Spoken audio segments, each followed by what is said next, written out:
Have you ever wondered what secrets ancient artifacts could tell if they could speak?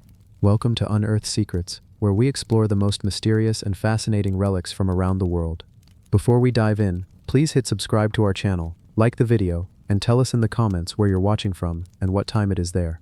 Let's begin. The box that spoke in echoes. The ruins of Anyang lie silent now, stones and earth scattered where palaces once stood, where drums once thundered and fires once roared in ritual. The winds move gently across the plains of Henan, brushing over foundations that once housed kings and diviners, soldiers and scribes. Yet beneath this stillness lies one of the most extraordinary legacies of humankind, a way of listening to the unseen, of carving questions into bone and coaxing answers from cracks made by fire. These were the oracle bones, and though the hands that once held them have long turned to dust, the voices they carried linger, faint but persistent, like echoes from a chamber just beyond reach. Imagine walking through the Shang capital 3,000 years ago. The air hums with incense smoke, drifting upward in pale ribbons. Bronze vessels glow red from the firelight. Warriors in heavy armor stand in waiting, their weapons shining faintly. And at the heart of it all, in a hall lined with pillars, a king and his diviners gather in silence. A turtle shell rests on the altar, smooth and pale, with hollows carved into its underside. Its surface gleams faintly, freshly inscribed with neat rows of characters. These are not random scratches but carefully phrased questions, pressed into the bone by the sharp hand of a scribe. The hall is heavy with anticipation. Outside, farmers hope for rain, generals wonder whether war will be commanded. Mothers whisper prayers for their children's health. But here, in this sacred chamber, it all comes down to a flame and a crack. The diviner, with steady hands, takes a heated rod from the fire. He presses it into one of the hollowed pits. A sharp sound rings out. A snap. A pop. Like wood splitting in the heat. Fissures leap across the bone's surface, branching like lightning frozen in pale ivory. The king leans closer. The diviner traces the lines with care, his mind trained to see meaning in their direction, in their shape, in their energy. To most they are fractures. To him they are voices. He speaks slowly, his words carrying into the silence of the hall. The ancestors have answered. The question inscribed may have been simple: will the harvest prosper if we sow in the coming moon? The crack leaning toward one side, widening in a certain way, is taken as a sign, favorable or unfavorable. The king nods. A decision has been made. Hundreds of lives will now act upon the judgment of a fracture. And the scribe, careful and meticulous, carves the interpretation onto the bone itself. It will be so. Both the question and its answer are now sealed into the surface forever, etched in fire and hand, never to be lost. Thousands of such bones were created, used, and stored. They became not just instruments of divination but archives, histories written in bone and shell. They recorded not only the hopes of kings but the fears of a society. Will the rains come? Will the hunt succeed? Should war be waged? Will the queen bear a son? The oracle bones hold them all, row upon row of characters, quiet but unyielding, a chorus of ancient voices captured in fire. The strangeness lies not only in the practice itself but in its persistence. For over 2 centuries, the Shang relied upon oracle bones as the core of their decision-making. It was not one ritual among many. It was the ritual that underpinned governance, military campaigns, and even daily concerns. To live under the Shang king was to live under the echo of the bones, the voices of ancestors interpreted through fire. The city itself pulsed in rhythm with these rituals, as though time itself was measured not in days or moons but in questions asked and cracks received. And yet, beyond their immediate use, the oracle bones achieved something more enduring. They became the earliest substantial body of written Chinese. Long before silk scrolls or bamboo strips, long before Confucian texts or imperial edicts, there were these bones, carrying questions carved in neat, deliberate lines. To read them today is to step directly into the mind of the Shang, to hear their anxieties, their strategies, their whispered prayers. It is the most intimate of records, stripped of poetry, reduced to pure need. One bone may read, "On the day of Jiyin, crack-making was performed. We ask, will the king's child recover from sickness?" Another may ask, "If we send troops to the east, will we be victorious?" The answers were inscribed too, sometimes with notes of whether they proved true. A bone may reveal, it was divined, favorable. Indeed, the harvest was abundant. Or more chillingly, it was divined, unfavorable.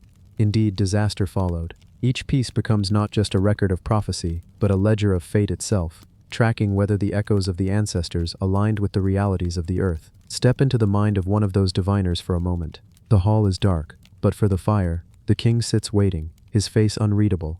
The people beyond the palace walls depend on the cracks you will interpret.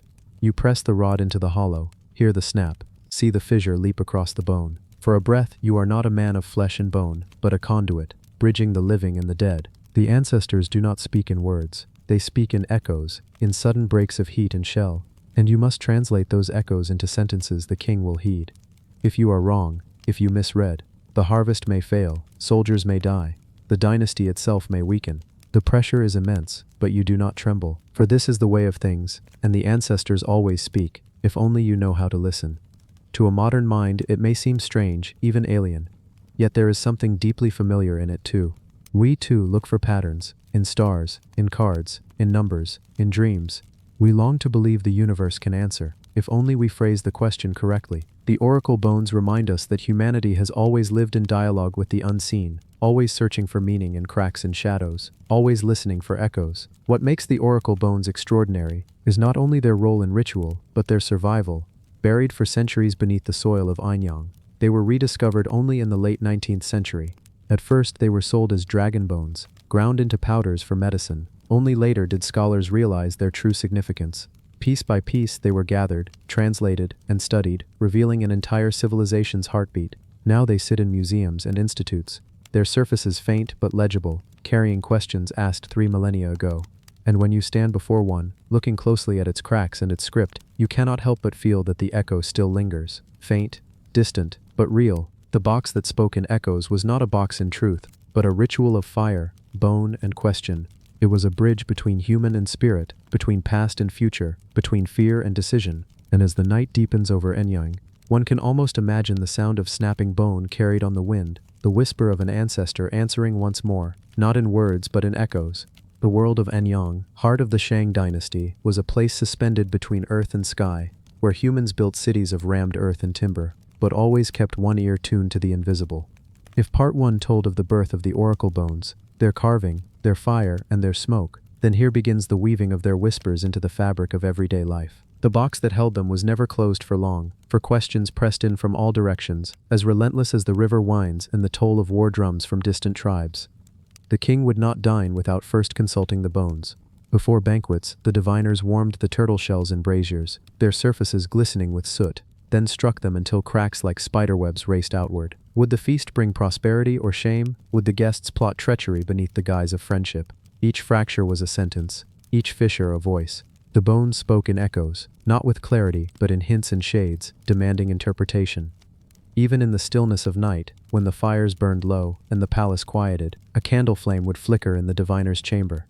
The box sat open on a low altar, its lacquer catching the glow, and the bones waited like companions who never slept. Scholars leaned over them, reading past answers as if they could predict tomorrow by the way yesterday's cracks curved.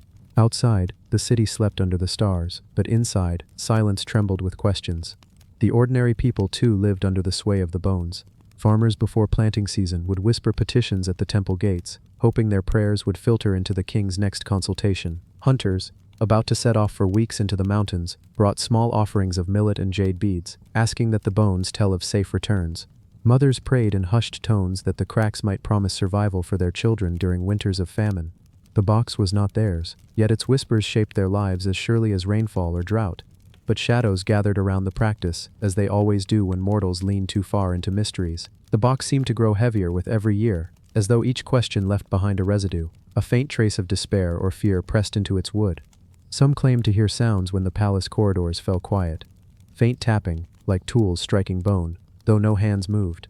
The diviners themselves grew gaunt, hollow-eyed, as though they carried the weight of all the answers too terrible to speak aloud.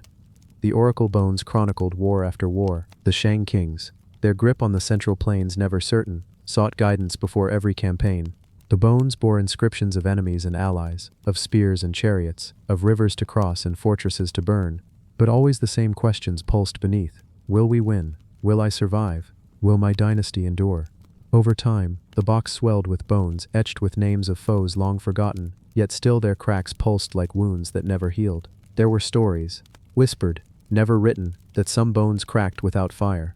That late at night when the box sat closed and the embers dimmed, faint lines appeared across the shells, as though the future itself were impatient to be spoken.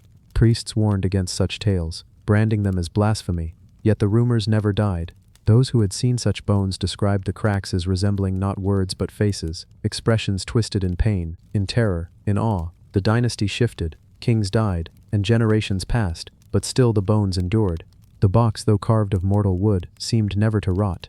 Dust clung to it but never sank in. When invaders swept through, temples burned and palaces collapsed. But the box was always found afterward, resting untouched amid rubble, as though fire itself refused to claim it. What hand had crafted it? Some said it had been made not for the Shang, but far earlier, passed down through tribes who had no writing but who still listened to the cracks of shell and stone. When scribes pressed ink onto bamboo strips, copying the questions once burned into bone, they noticed how much had been asked, and how little had been answered.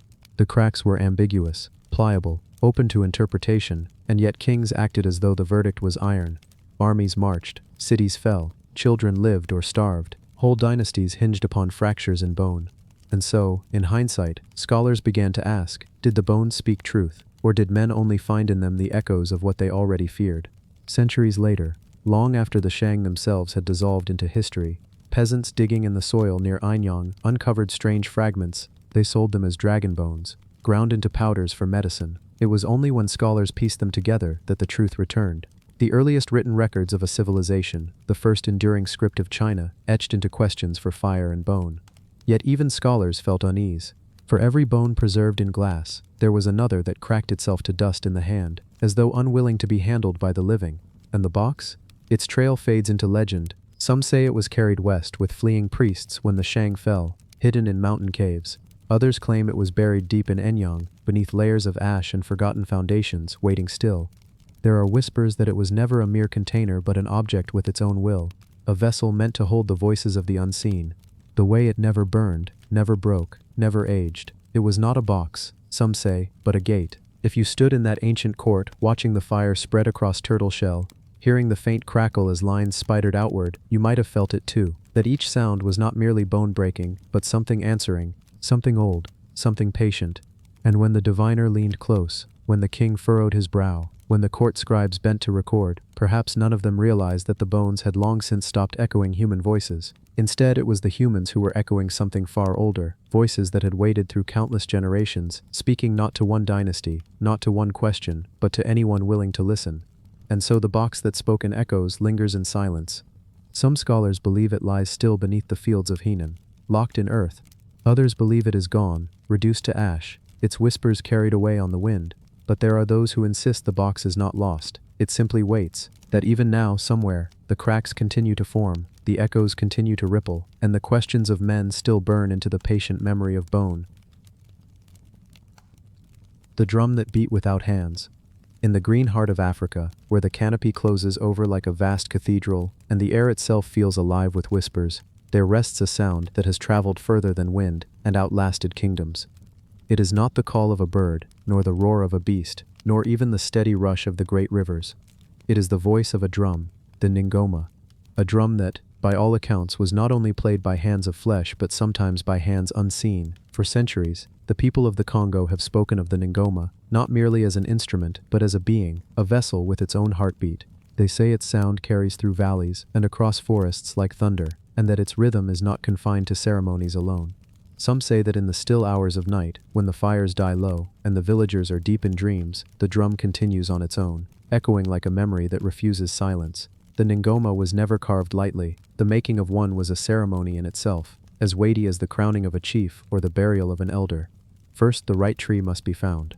Not any tree, but one chosen through signs, perhaps from dreams or the reading of omens. The carvers believed that certain trees bore within them a spirit that could speak if given the right form. With offerings laid at the roots, the wood was taken with reverence, never hurried, never careless. Then came the hide, drawn from an animal chosen with equal care. Sometimes it was cow, sometimes antelope, sometimes even rarer beasts depending on the ritual. Always the animal was honored, its spirit thanked before its life was taken. For when its skin was stretched across the hollow body of the ngoma, its voice would never be lost. It would speak again with every beat. To play such a drum was to awaken it, to stir the spirits that lived within wood and hide. But to own such a drum was to shoulder a responsibility, for the ngoma did not simply belong to its keepers. It was said to belong to the ancestors, to the community, and to powers far older than both. In the villages, the ngoma carried words farther than mouths could shout. Long before wires and radios, drums sent messages. Rhythms carried meanings, like codes only the initiated could read. A certain pattern could summon warriors to arms, another might announce a death. Yet another could call the people to gather in celebration. Children learned to recognize these signals as they learned to recognize the voices of their kin. The ngoma was not sound alone, it was speech. But the drum also lived in ritual, in moments when the boundaries between the visible and the invisible grew thin. In healing ceremonies, it was struck with slow, measured rhythm, guiding the body of the sick toward balance, coaxing the spirit back into alignment. In funerals, it was beaten with sorrowful persistence, not only for the ears of the living, but as a pathway for the departing soul. In celebrations, its sound was wild and ecstatic, summoning joy until the dancers swayed as though their very bones moved in time with it. And yet the most whispered tales are those when the ngoma played without human touch. Travelers spoke of walking through the forest at night and hearing its beat far ahead, as if a procession marched unseen.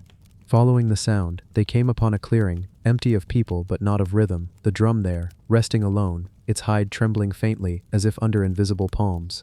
Elders told of nights when warriors sat weary, too exhausted to play after long marches, yet still the ngoma thundered beside them, urging their courage back, refusing silence in the face of danger. They told of rituals when the shaman fell into deep trance and his hands dropped away, yet the drum continued, guiding him further into the other world. Some swore it was the ancestors themselves who played in those moments, hands unseen, but no less real. Others believed it was the spirit of the drum itself, a thing too alive to rest, unwilling to let silence fall. It was not a tool, not merely an object. It was a companion, a keeper of memory, a mouth for voices too deep to be carried by words. And because of this, it became dangerous too. For with power comes fear. There were villages where the ngoma was locked away, kept under cloth when not in use, as though its silence needed guarding. There were stories of drums that grew angry, splitting their own skins or refusing to sound when struck, punishing those who had failed to honor them. There were stories of kings who leaned too heavily on their ngoma, believing its sound alone gave them power, and of those kings falling when the drum finally turned silent. When empires rose in Central Africa, when kings ruled over vast domains and courts gleamed with ivory and bronze, the ngoma was enthroned alongside them. It became not only a voice of the people but a symbol of authority itself. Chiefs would not be crowned without its voice resounding. Royal courts gave the drum its own place to rest, as though it were a member of the dynasty. Offerings were laid before it. Guards kept watch over it. Some rulers even decreed that to disrespect the drum was treason against the crown. Yet still, it beat without hands. Even within palaces, even under guarded eyes, the sound would rise when least expected. And when it did, no one doubted its meaning. It was an omen. What kind depended on who was listening. For some, it meant the ancestors were near, blessing the rain. For others, it was a warning, a sound of unrest, a reminder that kings were only men, while drums endured. And so in time, the ngoma came to be seen not only as voice but as conscience, a thing that reminded leaders of their duties, communities of their bonds, and individuals of their fragility before the unseen. But the world does not stop for even the deepest rhythm. Outsiders came, drawn by gold and ivory, then by darker trades. They saw the ngoma not as sacred but as strange. Some sought to silence it, fearing the power it held over villages. Some carried it away, taking it across seas into foreign halls and glass cabinets. Yet even there, far from the Congo, far from the voices of the forest, stories began again. Night watchmen in museums claimed to hear faint thuds in the dark, deep and steady, as if something inside the woods still remembered. Scholars who studied them for too long swore they felt their own heartbeats shift, falling into rhythm with the unseen sound. The ngoma never truly stopped. And that is where we leave this first half of the journey, with the drum still echoing, its voice carrying through forests, through courts, through chains of empire, and silence of exile. It remains alive, not because of hands alone, but because it was never a drum to begin with. It was always a being, a presence, a heartbeat that could outlast the world. The villagers had long since learned to read the drum's language, though none dared to admit it openly. It was a rhythm older than speech, older than the kingdoms that had risen and fallen in the forests of the Congo. When it began to play, it was never merely sound, it was a conversation with something unseen. The elders whispered that it was not the drum that spoke, but the spirits pressing their will through its skin, using the hollowed wood as a throat. By day, the drum stood in the shade, an object of carved elegance with intricate spirals etched into its body. By night, however, the moon painted its surface with cold silver light, and the spirals seemed to shift, like water disturbed by unseen hands. The sound would come softly at first, like the heartbeat of the earth itself, and then it would rise, measured and deliberate, echoing through the forest canopy. Animals fell silent when it played. Even the wind seemed to pause, as though listening. Travelers who heard it from afar often thought it was the call of another village, a gathering for celebration or ritual. But when they arrived at the villages nearby, they would find the people huddled inside their huts, fires extinguished, eyes wide and unblinking, whispering prayers into the dark. For they knew the Ngoma drum did not celebrate, it summoned. Legends spoke of its origins in an age when ancestors still walked beside the living, when humans could bargain with spirits face to face. The drum had been carved from the trunk of a tree that grew at the edge of two worlds, its roots reaching deep into the soil of the living, its branches stretching into the realm of the dead. The skin that stretched across its mouth was said to have come from a sacrifice no one wished to name. To strike it was to wake something buried, to remind the unseen that the living still remembered them. One story told of a time when a great famine struck the land. The rains would not come, and the rivers shrank to trickles among cracked stones. The people despaired, until the elders, desperate beyond reason, brought the drum into the center of the village and waited for it to sound. That night, it beat a rhythm no living drummer could match. Complex, unending, each strike echoing within the chests of those who heard it. When the dawn broke, rain clouds gathered, and the earth drank deeply once more. Yet the fields yielded crops that year, unlike any seen before. Corn as tall as a man, cassava with roots as thick as tree trunks, and with the abundance came shadows at the edge of the forest, figures watching but never entering, as though waiting for something promised long ago. The Ngoma drum was more than a tool of survival, it was a covenant. The villagers had received bounty, but in return they would always belong to the unseen. Generations passed, and the promise was never forgotten. Children were warned never to linger when they heard the drum, never to wander toward its voice, no matter how entrancing. Yet there were always some who could not resist. They said the drum could lure the curious, pulling them through the night until they found themselves in the clearing where it stood. And when they reached out to touch it, to silence the rhythm, the forest would hold its breath, and the child would vanish without a sound. At dawn, the drum would be still, the spirals on its surface faintly glowing, as though sated. Those children were never seen again. But sometimes, their voices could be heard faintly within its beats, crying, laughing, or whispering through the rhythm, forever woven into its pulse. Explorers who ventured into the Congo during the colonial era carried their own accounts of the Ngoma drum. Some dismissed it as superstition, a trick of echoing sound through the dense forest. Yet others recorded strange experiences in journals never meant to be shared. One such journal, found decades later, described how a Belgian officer, intrigued by tales of the drum, sought it out. When he finally reached the clearing where it stood, his men swore they saw his body stiffen as the first beat rang out. His eyes rolled back, his mouth opened, and he began to sway in perfect rhythm, his boots striking the earth in time with the sound. When the beating ceased, he collapsed lifeless beside it. The villagers did not mourn him, for he had trespassed into a covenant not his own. They buried him at the edge of the clearing, and for many years afterward, the drum remained silent, as if acknowledging that its hunger had been answered. But silence was never permanent. The forest itself seemed to demand the drum's voice, and so when the winds shifted and the earth trembled, it would begin again, calling out into the dark, summoning not just spirits but memory itself. Each beat carried the weight of centuries, the voices of ancestors, the promises made and never broken. Even in modern times, whispers of the drum linger. Villagers who move away still report dreams of its rhythm, pulsing faintly in their sleep, pulling them back toward the forest of their childhood. Researchers who came with recorders found that no device could capture its full sound. The microphones picked up only silence or a distorted rumble that made speakers crackle and die. It was as if the drum chose who could hear it, guarding its message from outsiders. Some anthropologists have suggested that the Ngoma drum represents an ancient understanding of sound as power, a bridge between the physical and spiritual. But those who lived beneath its echo did not speak in theories. They spoke in fear, reverence, and caution. They knew that the drum was not merely played, it was alive. As night fell again in the heart of the Congo, the rhythm stirred once more. Birds scattered, insects hushed, and the forest turned its ear. The drum beat rose, slow and steady, like a heart that would never stop, and those who heard it knew the truth. Some voices are never silenced, and some promises never fade. The Ngoma drum was both, an eternal reminder that the unseen world still lingers, still listens, still demands to be heard. The jewel that bled light. The story of the jewel does not begin in a palace, nor under a crown. It begins deep in the heart of the earth, where molten fire and pressure carved a secret older than memory itself. Long before empires rose and fell, long before kings and queens traced their lines of blood across the ages, a crystal of impossible clarity formed in silence. That crystal, born of the earth's dark heart, would one day be carved into the stone we now call the Hope Diamond, though its journey from silence to legend would be written in whispers of blood, misfortune, and fascination. The land that birthed the jewel was India, a place where the rivers carried both gold and stories, where temples glittered not only with devotion, but with the offerings of men who believed jewels held the favor of gods. Among these diamonds were not merely treasures but pieces of eternity, indestructible, unyielding, shimmering fragments of celestial order. The stone that would become infamous lay hidden for uncounted centuries, until human hands, restless and searching, pried it free. The first light to touch it was not sunlight, but torchlight in the Golconda mines, a dim flicker that caught the jewel and made it blaze with an otherworldly blue fire. Workers gasped, their voices echoing in the stone chamber, for they knew this was no ordinary find. Blue diamonds were rare, rarer than almost any gem, and in their strange glow many saw omens, some of fortune, others of danger.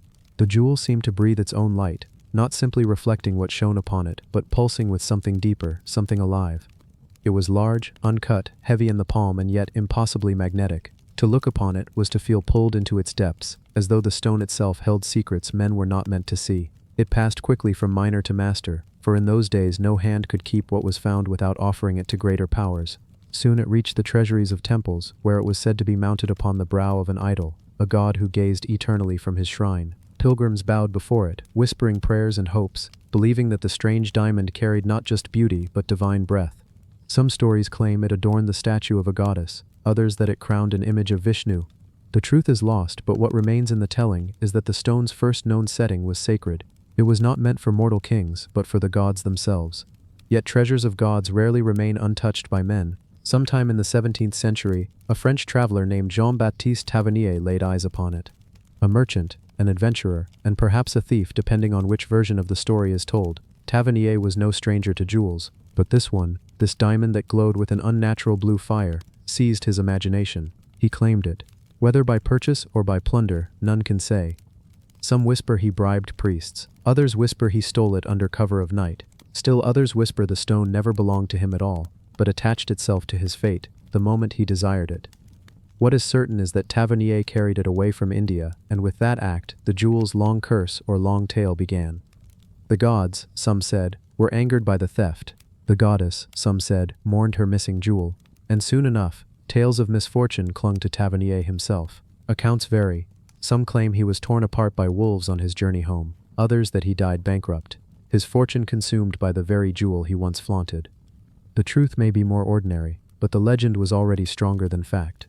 The stone then came into the hands of France, into the treasury of King Louis XIV.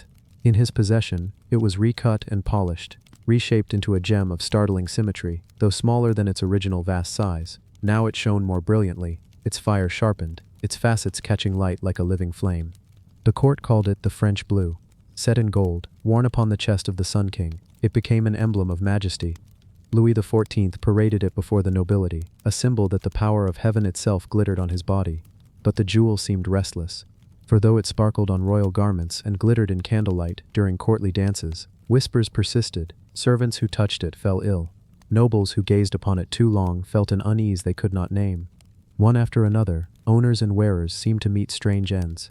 The king himself, once radiant with fortune, suffered illnesses, losses, and a decline that some would later lay at the feet of the blue stone. After Louis XIV, the stone passed to Louis XV, and then to Louis XVI, where it was worn by Queen Marie Antoinette. If ever a jewel symbolized both majesty and doom, it was then. The queen adored it, adorning herself in its strange glow during evenings of laughter and feasts in Versailles. Yet even as it dazzled on her gown, the stone whispered of shadows. Revolution was stirring. The people raged against their rulers. And soon enough, the guillotine fell. The king and queen lost their heads, and those who knew of the jewel said, it was the diamond's curse. The stone vanished amidst the chaos.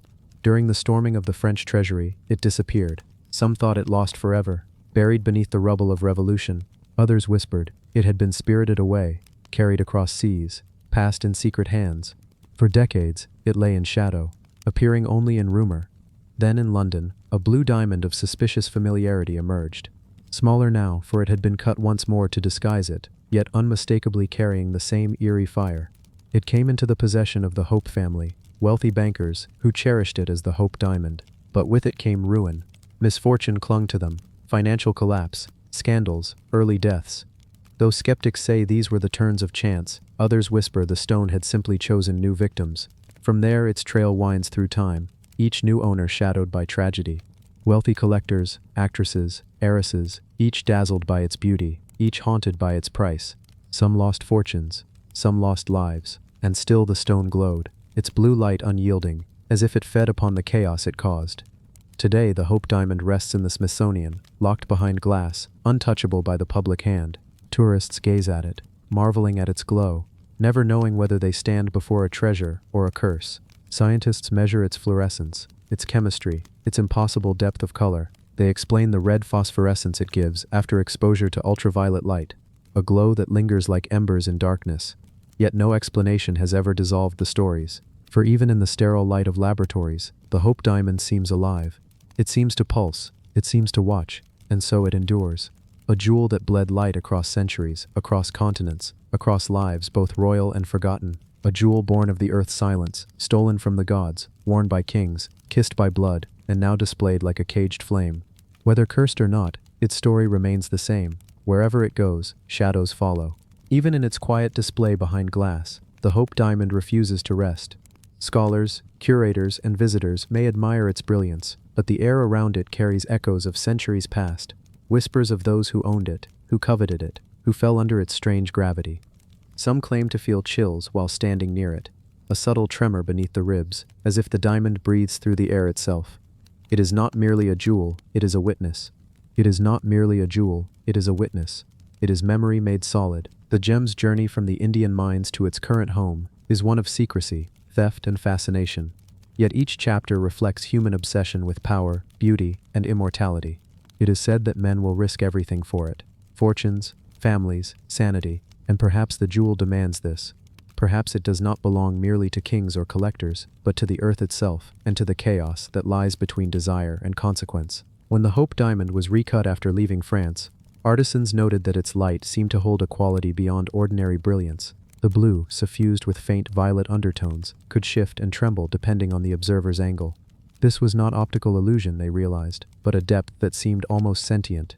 It was as though the diamond could sense the gaze, the intent, the very heartbeat of those who approached it. Lovers of the gem whispered that it judged as much as it dazzled, choosing who would flourish and who would falter. The stone's legacy is strewn across history like a trail of faint sapphire-colored fire. Its theft from India, its polishing in France, its passage through the hands of royalty and financiers, all of it is a testament to human fascination with what lies beyond comprehension. Perhaps this is why legends insist on misfortune. The Hope Diamond is more than a diamond. It is a mirror of desire, a recorder of greed and awe, and in its eternal clarity, a reminder of the fragility of those who would possess it. Many who study it now approach with respect, even fear. Scientists dissect its chemical structure, revealing trace elements of boron that give it that eerie, otherworldly hue. They measure its refraction, its optical brilliance, and they marvel at its perfection. Yet even the cold light of laboratories cannot capture what is most vital, the jewel's story. Its presence is an accumulation of centuries of human obsession, human hope, and human ruin. Each scratch, each facet, each pulse of reflected light carries the imprint of its journey, like a heartbeat fossilized in crystal. Visitors often linger longer than expected, mesmerized. Children press their noses against the glass, unable to look away. Adults feel for a moment a flicker of something they cannot name, dread or awe, a recognition that they are in the presence of something far larger than human measure. It is not only the diamond's color or size or history that fascinates, but its seeming consciousness, the sense that it knows who gazes upon it, and that it will remember. The stories of misfortune continue, even in the modern era. Heirs, jewelers, and collectors have all reported inexplicable losses, fortunes gone overnight, careers undone, relationships shattered. Skeptics attribute these to coincidence, yet the tales persist, whispered like warnings among those who admire the gem. The Hope Diamond, once a treasure of gods, once the pride of kings, seems to carry forward a quiet insistence that beauty and danger are forever entwined. Its aura, perhaps, is what captivates most. The faint red fluorescence it exhibits after exposure to ultraviolet light, a glow like a heartbeat in the dark, has been called the bleeding of light, and so the legend names it rightly, the jewel that bled light. Each pulse is not merely chemical, but a remembrance of the hands that held it, the lives it changed, the tragedies it witnessed. It is as if the diamond itself keeps record, not in ink or memory, but in the living shimmer of its facets. To hold it, or even to look at it too long, is to confront eternity and mortality at once. Its weight is deceptive, though it is a mere 45.52 carats, the history embedded within it makes it heavier than any crown. It carries with it centuries of hope and fear, ambition and despair, desire and loss. And yet, it also carries something more subtle, wonder. For in the world of jewels, few have ever matched its ability to evoke awe, to stop the heart in both dread and delight. As the decades pass, and the Hope Diamond rests in quiet reverence behind museum glass. It continues to influence culture, imagination, and fear. Films reference it, books recount it, researchers study it, tourists stare at it with reverence. And in every reflection, in every flicker of blue, it seems to whisper of its origins, the dark mines of Golconda, the sacred temples of India, the glittering courts of France, the tragic misfortunes that have followed it through the centuries. And perhaps this is the truest power of the jewel, not its size, not its color, not its wealth, but its memory. It remembers, and in remembering, it teaches. It teaches that beauty is never innocent, that desire has consequences, that light may bleed even in the brightest gem. The Hope Diamond endures as both treasure and warning, a relic that transcends time, a witness to the eternal interplay of fascination, greed, ambition, and awe. And so, as visitors step away from its display, carrying only glimpses of its brilliance in memory, the jewel waits. It waits for the next gaze, the next hand, the next story. Silent yet speaking, still yet knowing, it continues its journey through history, a diamond born of fire, carved by human hands, haunted by human hearts, bleeding light across centuries, and destined to keep doing so, long after every king, every queen, every collector has passed from the world. The jewel's light is eternal, its legend is eternal, and the mysteries it carries, both seen and unseen, are eternal as well. The idol that rose from water. In the quiet heart of a river delta, where currents wind and twist like silver threads beneath the sun, there lies a place few notice, and even fewer remember. It is a land shaped by water, where the earth itself seems to breathe in rhythm with the tides, and the boundary between land and river is fluid, uncertain. It was here, in this shifting expanse, that the Vishnu idol first appeared, rising slowly from the depths of a monsoon-flooded temple, like a vision of stone and devotion emerging from memory itself. No ordinary idol, it had been submerged for centuries, swallowed by the river's patience, hidden beneath layers of silt and sand, preserved in the quiet dark of moving water, waiting for the world to notice again. The day it surfaced, fishermen were the first witnesses. They spoke of it as if it had chosen to reveal itself, lifting from the water with a slow, deliberate grace. The idol's eyes, carved with astonishing detail, seemed to gaze not outward, but inward, as if searching for the centuries that had passed while it slept beneath the river. Its form, elegant and serene, conveyed a dignity that transcended time. The sculptor's hand visible in the gentle curves of its face, the delicate folds of its garment, the intricate detailing of its four arms, each holding symbolic implements of divine power. It was Vishnu, yes, but not just as any deity. This was a Vishnu that had witnessed generations pass, that had felt the slow erosion of stone and river, the quiet intrusion of time, and the sudden attention of human eyes once more. News of the idol's emergence spread quickly, first through whispers along riverbanks, then carried by traders and travelers to distant villages and cities. Pilgrims arrived in droves, some by foot, others by boat, drawn by stories of a stone figure that had risen from the floodwaters. Each visitor approached it with a mixture of awe and trepidation. It was said that those who touched the idol's feet felt a sudden shift in their consciousness, a fleeting sensation as if the river itself had reached into their being, leaving behind both tranquility and unease. Many claimed visions, glimpses of ancient ceremonies, chants echoing through sunken halls, priests offering flowers and lamps to a deity who watched without judgment, silently recording each devotion, each desire, each unspoken prayer. Historians and archaeologists were fascinated. The idol bore markings that hinted at a synthesis of artistic styles. Gupta-era refinement merged with regional motifs, evidence of cultural exchanges long forgotten. Layers of mineral deposits on its surface revealed that it had indeed been submerged for centuries, while microscopic traces of river silt hinted at the slow, patient erosion of water against stone. Every detail told a story, not just of artistry, but of survival, of a sacred object resisting oblivion, of devotion encoded in marble and granite that no flood could erase. Yet even as scientists documented it, the idol retained a mysterious presence. It was not inert, it seemed to hold a quiet consciousness, subtle yet undeniable. During the monsoon, when water levels rose, the idol's surface glistened differently, reflecting light in ways that seemed impossible for stone. Some saw its gaze follow them, not with menace, but with a penetrating awareness, as if it understood the fleeting nature of life and the eternal patience of water. Priests insisted it was Vishnu himself, acknowledging the faithful and observing the indifferent alike, while skeptics whispered about clever illusions created by sunlight and river reflections. But no explanation could entirely dispel the feeling that the idol was alive, in a manner more profound than mere stone, breathing slowly with the rhythm of tides, carrying centuries of worship in its silent, immovable form. Local legend spoke of its submersion. It was not by accident that the idol sank beneath the floodwaters. Ancient text recounted a time when invasions swept across kingdoms, when temples were desecrated, and priests sought to protect their deities by hiding them in secret chambers and rivers. The Vishnu idol had been placed in the river deliberately, a guardian submerged beneath flowing water, waiting for a time when it could emerge again, a time when devotion would rekindle, when the river's patience would coincide with human remembrance. The act of submersion itself became a part of the idol's essence, a testament to the resilience of faith and the subtle power of nature in shaping the sacred. Witnesses recounted that during its rise, fish gathered around it, moving in fluid patterns that seemed choreographed, almost reverent. The water itself appeared to pause, the current slowing as though holding its breath. The idol's reflection on the surface created a doubled image, as if two realities were merging, the ancient past submerged beneath the water, and the present human gaze confronting the divine once more. It became clear that this was not merely a relic, it was a threshold, a bridge between eras, between mortal and divine, between earth and river. Ceremonies resumed around the idol. Priests performed rituals that had not been enacted for generations, offering lamps, flowers, and rice into the water, allowing the river to carry devotion downstream as it had carried the idol in the past.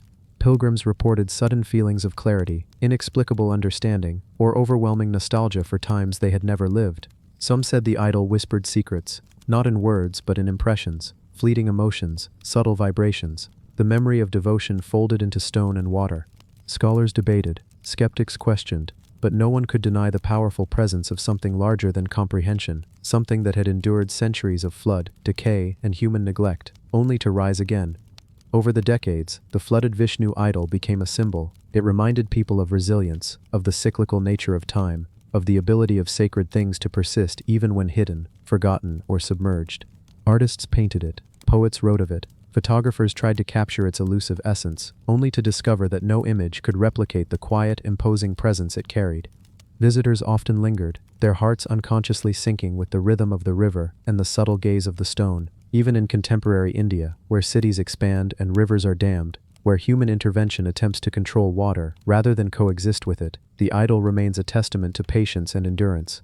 Its story is not merely one of art or religion, but of nature's collaboration with human faith, a reminder that the most enduring treasures are those that have weathered centuries, submerged yet unbroken, silent yet profoundly eloquent. The idol's gaze is both a mirror and a lesson. It reflects the ambitions, fears, and hopes of those who stand before it.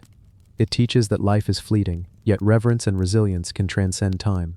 Its emergence from the flood is not merely an archaeological miracle, but a philosophical one, a proof that devotion can endure invisibly, patiently, and ultimately triumph, resurfacing when the world is ready to remember. At night, when the river glimmers under moonlight and the monsoon rains have passed, there are moments when the idol's reflection seems to shimmer with inner light. Pilgrims kneel in silence, sensing a presence beyond their understanding, a reminder that even in stone, even in water, the divine can move, can wait, and can rise again. For those who see it, for those who witness the flooded Vishnu idol, the lesson is eternal. Beauty and sanctity may be submerged, hidden from view, but time, water, and faith conspire together to ensure that the sacred will always rise once more. And so the idol waits, not merely as a relic of a bygone era, but as a living memory of water, devotion, and enduring patience. It waits for the next monsoon, the next curious eye, the next offering. It waits silently, profoundly, carrying the pulse of the river, the imprint of centuries, and the promise that what is sacred, no matter how deeply hidden, will eventually return to the light. The coin that weighed too much. To layer objects in the world that seem ordinary until you realize they are not. Coins are, in most cases, mundane instruments of trade, small, portable, and quickly exchanged without thought. Yet there exists one coin whose story, its sheer physicality, and the culture it embodies, elevate it far beyond mere metal. It is the decadrong of Syracuse. A coin so heavy it demands attention, not merely because of its weight, but because of the weight of history it carries with it. In Sicily, Italy, a land of sun-soaked hills, ancient ruins, and rolling waves, this coin was struck in the 4th century BCE, during a period when the city of Syracuse was among the most powerful and cultured in the Mediterranean. The decadrong was no ordinary currency. It was a statement, a declaration of wealth, artistry, and ambition, as if the city itself had been captured in molten silver and pressed into a perfect disc. The coin's dimensions are immediately striking, larger than any ordinary currency, thicker, heavier. It feels like holding a fragment of civilization itself in your hand. It is not something to pocket lightly. To carry it is to acknowledge a tangible connection to a time when Syracuse was a jewel of trade, art, and military power.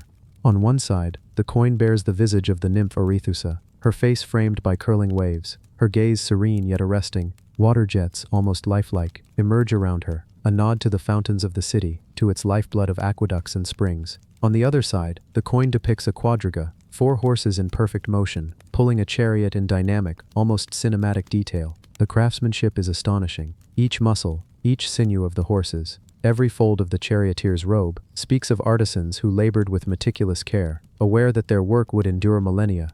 Handling the decadrop is to feel history's pulse. It is heavier than expected, dense with silver, yet balanced, a perfect harmony of weight and design. In antiquity, few would have carried it casually. It was primarily ceremonial, a token of prestige or a reward for exceptional service. Its heft ensured that it could not easily be lost or overlooked, its presence demanding acknowledgement.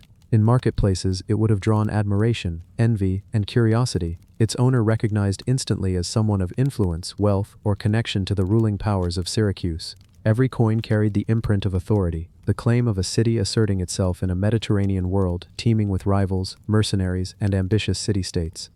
The decadric's creation is a story of both economics and artistry. Syracuse, under the rule of tyrants such as Dionysius I and II, was a city of immense ambition. They sought to display their power not only through fortifications, fleets, and temples, but also through objects small enough to hold yet grand enough to awe. Silver, mined from Sicily and beyond, was refined, melted, and poured into carefully engraved dies. Skilled engravers labored for weeks, carving details that would survive the casting, ensuring that each impression was identical to the next. The process was slow, deliberate, a collaboration between rulers and craftsmen, a union of political intent and artistic expression, and the result was a coin so perfect, so intricate, that even today numismatists marvel at its elegance. Yet the decadracum was more than artistry or wealth. It was a symbol of resilience and identity. Syracuse was a city often threatened, surrounded by enemies and rivals from Carthage to mainland Greece. To mint such coins was to assert continuity and dominance, a tangible claim that Syracuse would endure.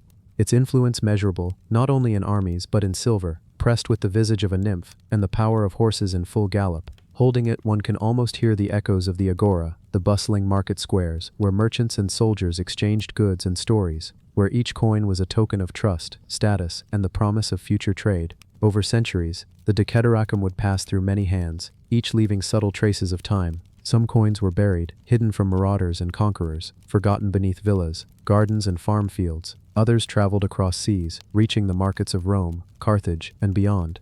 Each coin became a silent witness to history, the rise and fall of empires, the passage of traders, the shifting of dynasties. Archaeologists who discover these coins often note the smoothness developed from repeated handling, the patina formed from centuries of exposure, the faint scratches that hint at journeys through pockets, purses, and coin chests. It is as though the coin itself carries memory, each imperfection a fingerprint of the countless lives that have held it.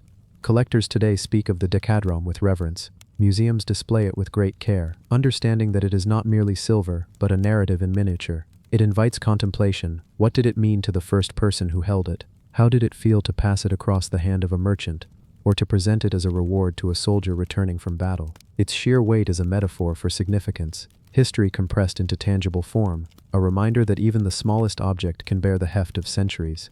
Numismatists study it obsessively, cataloging minute details, variations, and die marks, tracing patterns that reveal the intricacies of Syracuse's economy, politics, and artistry.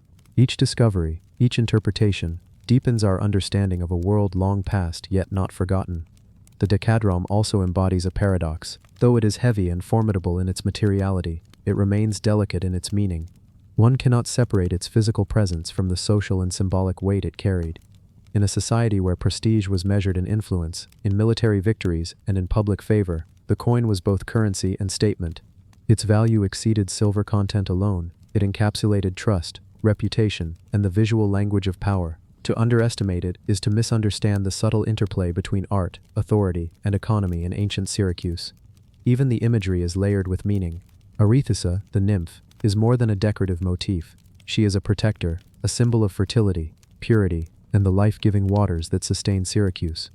The quadriga on the reverse is equally symbolic. Speed, strength, triumph over adversity. Together they communicate an idealized vision of the city, prosperous, vigilant, harmonious with nature, and ambitious in its reach. Every time the coin was struck, every time it exchanged hands, it carried this narrative outward, a message etched in silver for all to see, understand, and remember. Modern scholars also consider the decadron in economic context. Syracuse's silver supply was finite, mined locally, and imported through trade. To dedicate a substantial amount to large coins was a political decision, a demonstration that the city could command resources, distribute wealth, and inspire confidence. In a period of frequent conflict, when Carthage and Rome cast long shadows across the Mediterranean, issuing coins of this magnitude was as much a psychological act as a financial one. It was an assertion that Syracuse was not just surviving, but thriving, confident in its craft, its commerce, and its sovereignty. The Decadrom's survival is remarkable. War, invasion, theft, and the slow corrosion of time could easily have reduced such coins to fragments, melted them down for bullion. Yet some survived, hidden or forgotten, only to be unearthed by archaeologists centuries later. Each rediscovery evokes wonder. How could a simple coin embody so much? How could silver, sculpted and pressed, retain the aura of an entire civilization? As one holds a decadron today, it is impossible not to feel connected to those who lived, labored, and traded under Syracuse's sun centuries ago. In private collections and museums, the coin draws admiration. Scholars linger over it, tracing the curves of Arethusa's hair, counting the legs of horses, noting the subtle variations between strikes. Its heft is a reminder that it was designed to impress, designed to endure, and designed to communicate. The decadron is not merely an object of commerce, but a tactile chronicle of artistry, authority, and ambition. It tells stories of rulers and citizens, of markets and temples, of a Mediterranean world alive with motion, culture, and power. Some describe holding it as meditative. Fingers trace the raised lines, feeling the texture of centuries. Minds drift to Syracuse itself, bustling harbors, marble temples, cheering citizens, the scent of salt in olive groves, the roar of waves against the quays. It is a portal to an ancient world, a tangible bridge between then and now. The coin is heavy, yes, but in that weight lies a certain clarity, a grounding in human history that is both intimate and expansive. The Decadron of Syracuse reminds us that even in small, everyday objects, the essence of civilization can be preserved. It demonstrates that art and function, beauty and utility, can coexist in harmony. It invites us to reconsider the meaning of value, not just in silver or gold, but in the stories we attach to what we create, the care we take in crafting beauty, and the persistence of memory through material form. In its presence, one feels the pulse of Syracuse, its ambition, its grace, its resilience. The coin weighs heavily in the hand, yet it carries lightly the cumulative weight of centuries, a paradox only understandable through experience. To hold it is to touch the past directly, to feel the ambitions of rulers, the devotion of artisans, and the passage of countless hands over time. It is a reminder that objects, when imbued with meaning, surpass their material limitations. They become vessels of memory, carriers of culture, and symbols of human aspiration. And so, the Decadron of Syracuse remains more than currency. It is a testament to ingenuity, artistry, and the enduring desire of a city to leave its mark on history. It is both simple and extraordinary, small and monumental, heavy in silver, yet infinitely heavier in story. It stands as a quiet witness to centuries of civilization, reminding us that even in the smallest, most overlooked objects, the weight of history can be felt palpably, profoundly, and forever. The cup that sang to stars.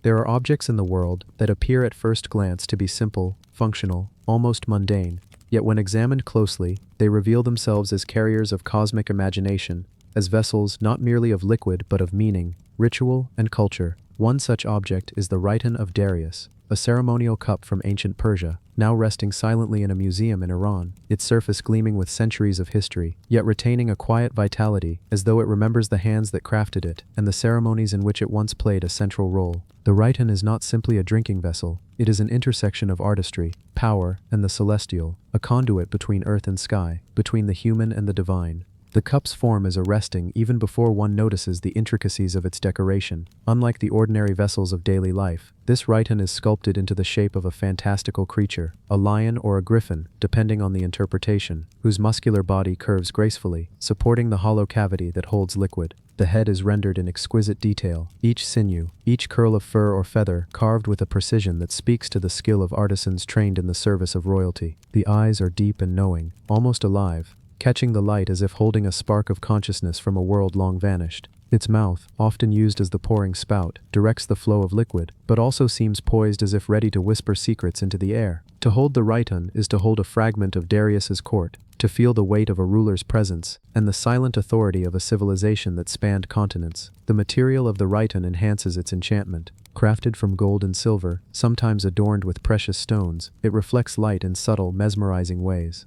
Sunlight on its curves produces tiny moving highlights that mimic the flicker of stars, a detail perhaps intentional, a symbolic gesture linking the vessel to the heavens. This is no accident. In the Achaemenid Empire, kingship was tied not only to political and military power, but to cosmic authority. The king was the representative of Ahura Mazda on earth, the guarantor of order, justice, and prosperity. Objects like the Rhyton of Darius were more than decorative. They were imbued with spiritual and political significance, affirming the ruler's connection to divine forces and the natural order. The Rhyton's use was ceremonial, a vessel for libations, wine, or sacred drink poured in rituals that blended celebration, diplomacy, and religious observance. In these moments the cup became animate, its form and material working together to elevate the act of drinking into an experience that touched the divine. To pour wine from the mouth of a lion or a griffin is to acknowledge strength, courage, and cosmic authority. To participate in a ritualized storytelling in which each gesture reinforces the hierarchy and symbolism of the Achaemenid court. When liquid passes through the Rhyton, it does more than hydrate. It is a performance, a merging of art and function, of the tangible and the transcendent. The craftsmanship of the Rhyton reflects a sophisticated understanding of both material and metaphor. Every curve and joint is purposeful, not only structurally, but narratively. The creature's body flows into the cup seamlessly, a testament to both engineering and aesthetic genius. Its form embodies motion, vitality, and narrative continuity, suggesting that the vessel itself is alive, that it participates in the story of empire and ritual. Artisans employed techniques of engraving, repoussé, and chasing to create layers of texture, each telling a story, each a reminder of the attention and reverence invested in objects destined for royalty. Even the smallest details, from the curl of a paw to the arc of a tail, were intended to communicate mastery and evoke awe, signaling that this was an object worthy of a king and worthy of memory. The cup also functions as a map of cultural interaction. The Achaemenid Empire was vast, stretching from the Indus Valley to the Aegean Sea, encompassing diverse peoples, religions, and artistic traditions. Within the Rhyton, one can trace influences from Mesopotamia, Greece, and Central Asia, a fusion of motifs and techniques that reflects the empire's cosmopolitan nature. The lions may echo Assyrian reliefs, the precision of metalwork may hint at Greek artisanship, and the symbolic gestures may derive from Zoroastrian cosmology. In this way, the cup is a microcosm of the empire itself, a place where cultures meet, merge, and are elevated to the service of ritual, authority, and beauty. Over centuries, the Rhyton would have witnessed countless ceremonies, diplomatic exchanges, and religious observances. It may have been presented at banquets, raised in toasts, and used in sacred offerings to deities. Each interaction would have left its mark, subtle yet enduring. Tiny scratches, a darkening of metal where hands gripped the body, the faint residue of liquids once poured. These traces form a palimpsest, a record of human activity that complements the aesthetic beauty of the piece. To examine it closely is to engage in a silent dialogue with the past, to feel the presence of those who held it, celebrated with it, and revered it as an object of power. The Rhyton also speaks to the psychology of leadership and prestige. Darius I, known as Darius the Great, ruled an empire that demanded both reverence and fear. Objects like this cup reinforced his position, signaling that he commanded not only armies and tribute, but the finest artistic production, the most intricate ritual tools, and a tangible connection to the divine. The cup, when used in ceremonies, was both a personal possession and a public statement, a performative object that broadcast authority and taste. It was a reminder to observers that the king's reach extended beyond the mundane, that he was the mediator between humans and cosmic forces, between earth and sky. The cup's survival into the modern era is itself remarkable. Through invasions, wars, the looting of palaces, and the passage of empires, it endured, often buried, hidden, or carefully preserved. When archaeologists uncovered Rhytons in royal tombs or storerooms, they recognized immediately the combination of artistry and ceremonial function that made such objects unique. The Rhyton of Darius, in particular, has become emblematic of Persian artistry and imperial ambition. Scholars study it to understand not only metallurgy and craftsmanship, but the broader cultural and religious context in which it was produced. Every detail, from the angle of the creature's jaw to the curvature of the vessel, is analyzed to glean insights into aesthetics, symbolism, and function. Holding or even viewing the Rhyton today evokes an almost hypnotic reverence. One can imagine the flickering torchlight of Darius's court, the clinking of ceremonial cups, the murmurs of attendants, the rustle of robes, the scent of incense rising toward painted ceilings. In such moments, the cup is more than an object, it is a portal to another time, a witness to the interplay of power, art, and belief that defined one of the greatest empires in human history. It invites contemplation, patience, and wonder, reminding us that beauty and significance can coexist in a single tangible form. Its design reflects a delicate balance between function and spectacle, While it could serve practical purposes, pouring liquid in rituals or celebrations, its complexity and material ensure that it is never merely utilitarian. It elevates the act of consumption into performance, each motion deliberate, each detail contributing to a narrative of majesty and divine favor. The rhyton's curves, weight, and polished surfaces invite touch and reflection, drawing observers into a dialogue that spans centuries. Even the faintest traces of usage, small scratches, darkened patinas, or tiny dents, speak to centuries of interaction.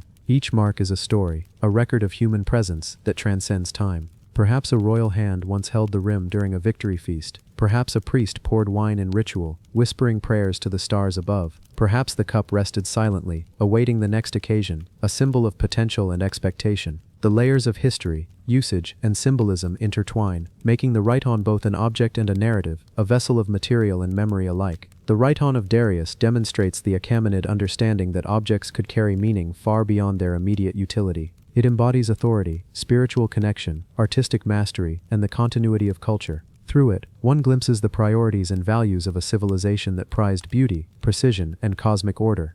To study it is to engage with the imagination of artisans, the ambitions of rulers, and the beliefs of a people who sought to harmonize the earthly and the divine. Modern observers cannot help but be moved by it. Its weight, the feel of its curves, the shine of its metal, the intricate detail of its sculpted form, all these elements combine to create an object that is at once intimate and monumental. One imagines it placed on a ceremonial table, torchlight glinting off its polished surfaces, the sounds of a palace alive with movement and conversation. Its presence commands attention, respect, and wonder, a testament to the enduring power of design, symbolism, and human creativity. The cup, in its quiet majesty, reminds us that objects are more than materials. They are vessels of story, memory, and imagination. The rhyton of Darius sings silently to the stars, a reminder that beauty, authority, and the human desire to connect with the cosmos can converge in a single artifact. It invites reflection on the ephemeral nature of life and the enduring weight of culture, on the ways in which objects can carry meaning across centuries, and on the intimate, often magical connection between human hands and the universe they inhabit.